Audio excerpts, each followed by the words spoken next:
Hi, my name is Suzette. I'm with the Columbia Daily Tribune, and I'm going to do a video on how to make your own baby food for the Hello Baby Expo. We're going to be making sweet potatoes and pears, and you may be wondering, why would I make my own baby food? Don't they sell that stuff?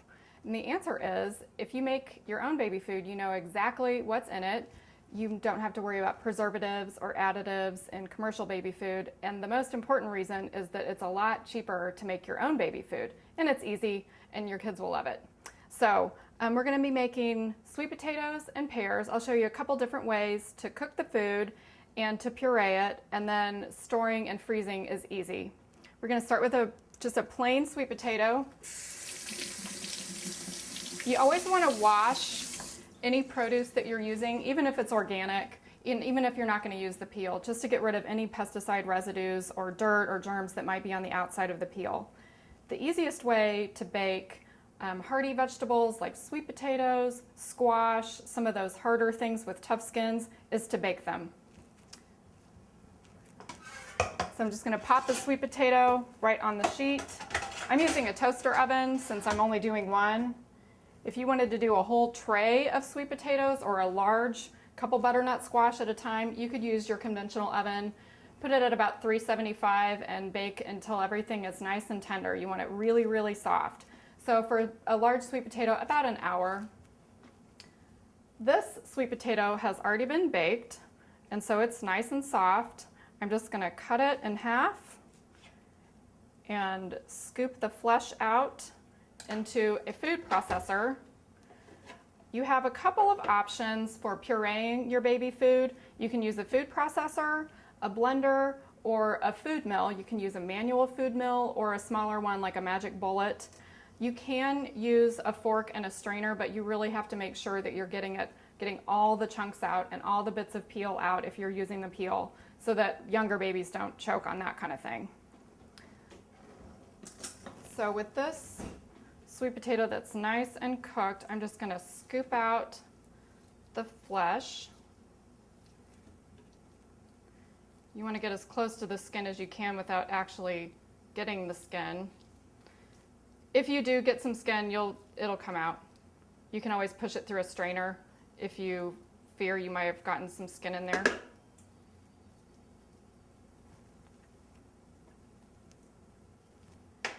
And then you'll want to add a little bit of water. If you're steaming vegetables instead of baking them, you'll have your cooking liquid, which is the best way to thin it. If you've baked your vegetables, then you can either thin it with water, formula, or some breast milk if you have some handy. I don't have any.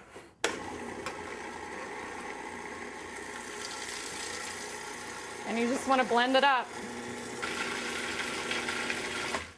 You can always add more water when you thaw it out. We're going to be freezing the little portions of baby food, which we'll get to later.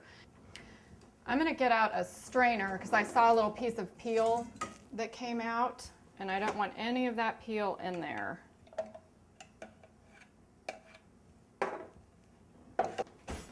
So I'm going to strain it right into my measuring cup.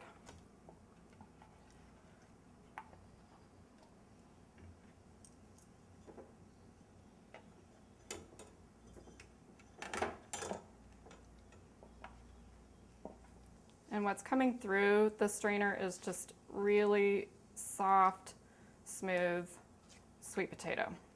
All right, so now you have your puree of sweet potato, and I'll show you how to put those in the ice cube trays and freeze them in a minute. We're also going to be making some pear puree today. I just wanted to show you a few examples of different foods. So you take your pear. I'm going to be peeling it, but I'm still going to wash it, just so there's no pesticide residue anywhere. The pears I'm going to steam. You can also use the microwave if you want to.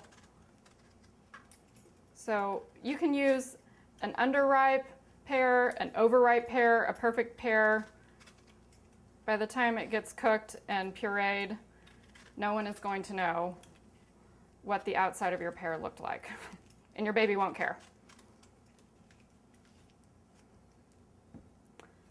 So you just want to remove all the peel and the core. Make sure you get the seeds out. And then cut it into chunks and put it in your pan. When I was making baby food for my 2 kids, I would do a batch of a certain food a couple times a week. So when I was doing pears, I would cook maybe 8 pears and try and fill up 2 ice cube trays worth of pear puree so that I didn't have to make pears every 3 days. I would try to make enough for a couple weeks.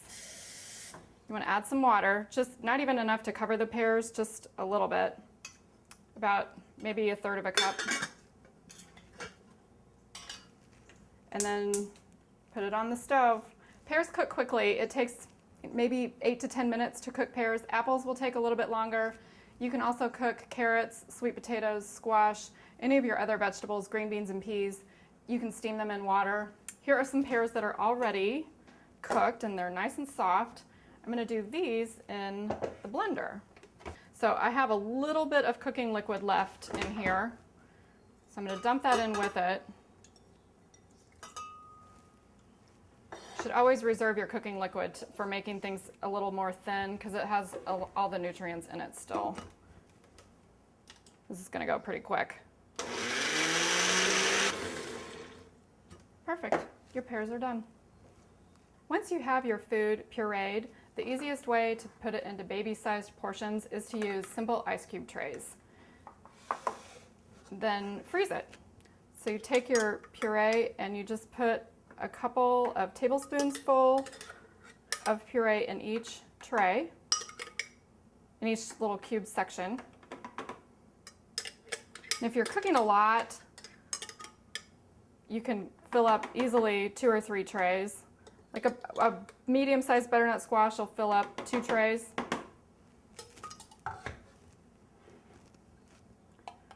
And then usually you want to have 1 food per tray so you can label it. So I'll put sweet potatoes over here.